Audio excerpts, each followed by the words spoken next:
sejahtera untuk kita semua. Perkenalkan, saya Nikal Ramsis.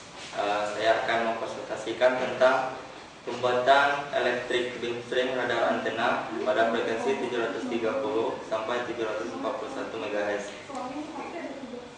Latar belakang saya menuliskan judul ini adalah yang mana pada antena radar konvensional, antenanya diputar dengan menggunakan rotator, sehingga memungkinkan antena melakukan scanning area sekitar antena. Dan dengan aplikasi yang saya buat ini, antena nantinya memungkinkan berputar, tetapi secara elektrik, di mana posisi antena tersebut tetap pada posisinya, namun pola radiasi yang dihasilkan antena dapat kita putar ke arah yang kita inginkan.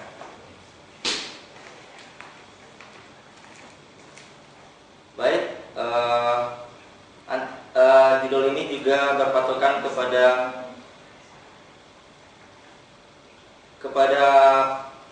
tulisan sebelumnya, yaitu pada percobaan sebelumnya telah dibuat juga antena dengan kondisi seperti ini.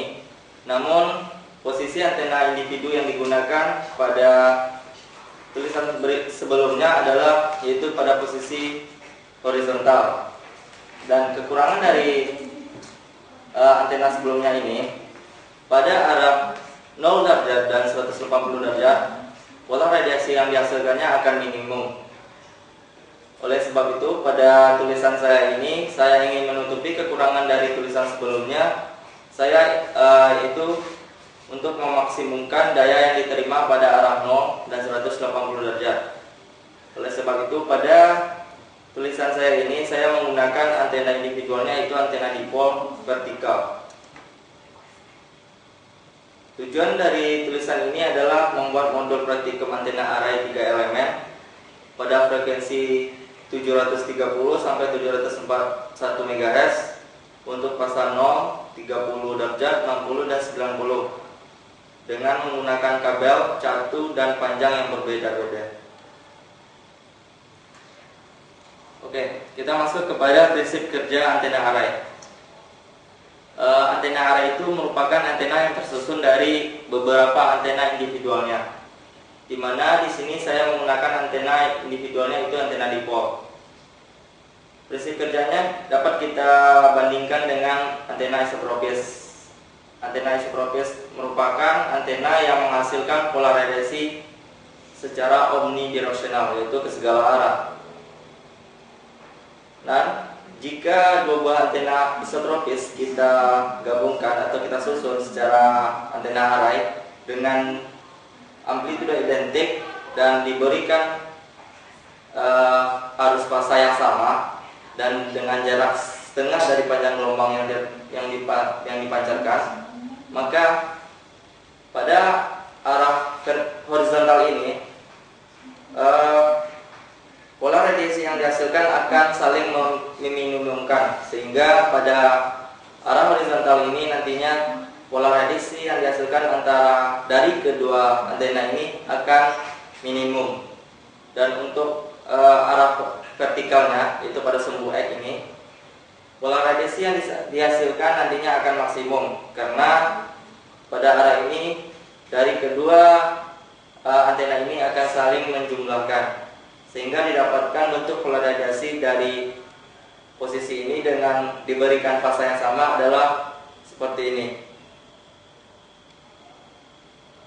Selanjutnya, jika antena tersebut diberikan fasa yang berlawanan atau fasa yang berbeda, jadi antena 1 dan antena 2 fasanya tidak sama, maka pada arah horizontal atau sumbu Z ini, pola radiasi yang dihasilkan nantinya akan saling menjumlahkan, jadi kebalikan dari antena yang sebelumnya.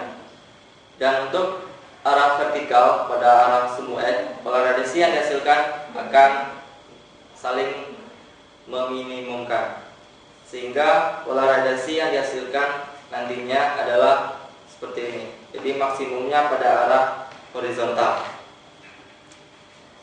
Selanjutnya, perancangan dan pembuatan antena. Dalam perancangan kita perlu menentukan langkah-langkah dalam pembuatannya. Pertama, kita menentukan frekuensi kerja. Frekuensi kerja yang saya ambil pada antena ini yaitu 733 MHz.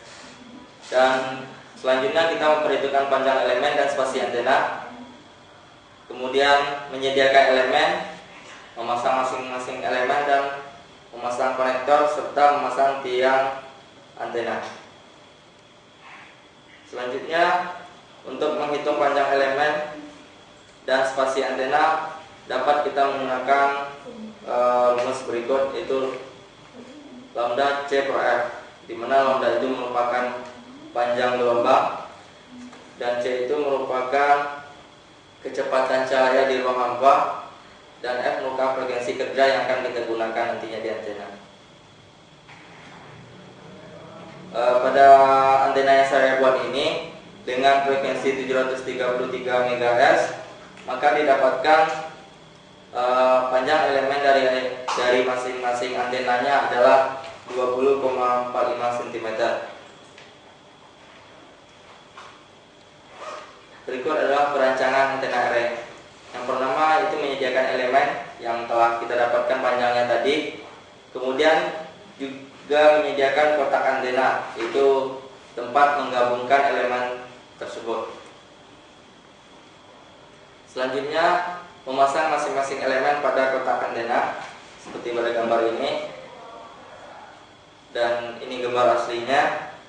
Selanjutnya memasang konektor pada kotak antena dan menyambungkannya ke elemen antena. Untuk penyambungan dari konektor ke elemen antena, panjang kabel yang digunakan diharapkan sama panjang dan diberikan perlakuan yang sama. Selanjutnya itu memasang kotak antena pada tiang antena yang telah dibuat. Seperti saya jelaskan sebelumnya, antena yang saya buat saat ini adalah pada antena array dengan antena individual, antena dipol dengan posisi vertikal. Kemudian kita membuat kabel, yaitu yang pertama itu menyediakan kabel konektor. Seterusnya memotong kabel sesuai dengan ukuran yang telah ditentukan. Di sini saya membuat 5 kombinasi kabel yang akan menentukan beberapa fasa dari arah antena nantinya. Selanjutnya memasang konektor untuk masing-masing kabel. Baik, setelah selesai perancangan kita masuk pada pengukuran dan analisa. Pertama, pengukuran yang dapat kita tentukan dari antena yang dibuat ini adalah pengukuran gain antena. Berdasarkan data pengukuran yang didapat, dapat ditentukan besar gain dari antena yang dibuat dengan membandingkannya dengan antena referensi, yaitu dengan menggunakan rumus berikut ini. Ini adalah hasil pengukuran yang didapatkan dari pengukuran gain antena yang dibuat. Jadi pada gain antena individualnya didapatkan gain antenanya itu 0.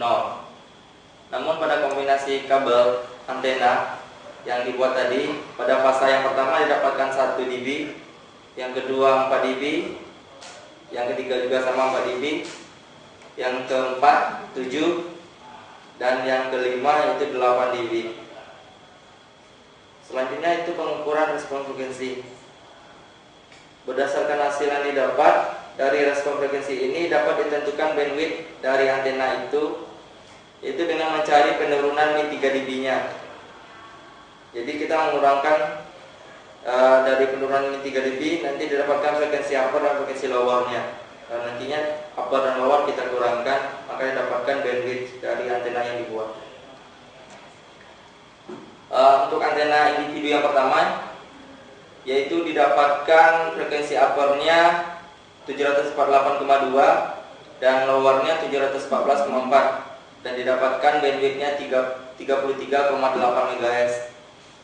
Untuk antena di individu yang kedua didapatkan bandwidthnya 35,6 MHz, dan antena individu yang ketiga didapatkan 29,6 MHz.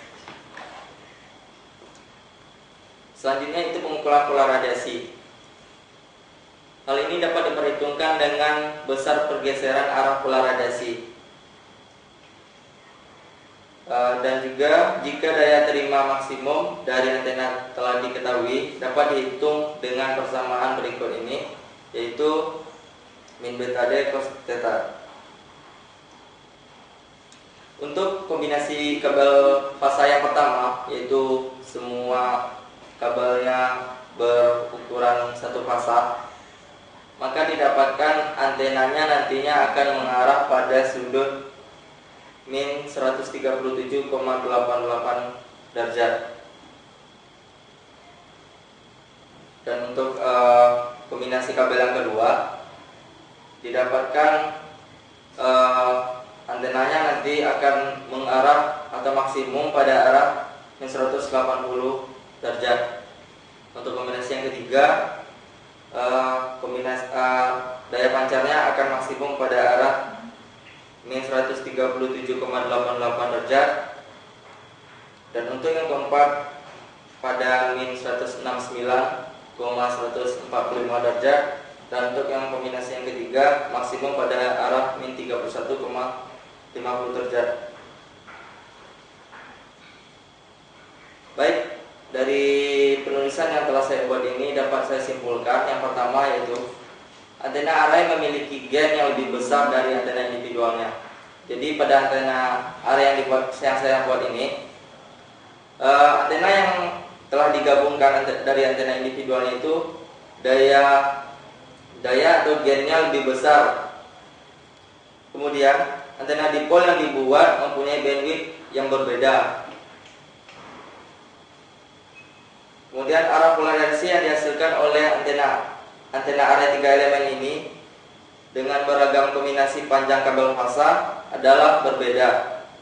Jadi bentuk polarisasi yang dihasilkan oleh konfigurasi array dapat diarahkan secara elektronik dengan menggunakan penggeseran fasa antar elemen antena array.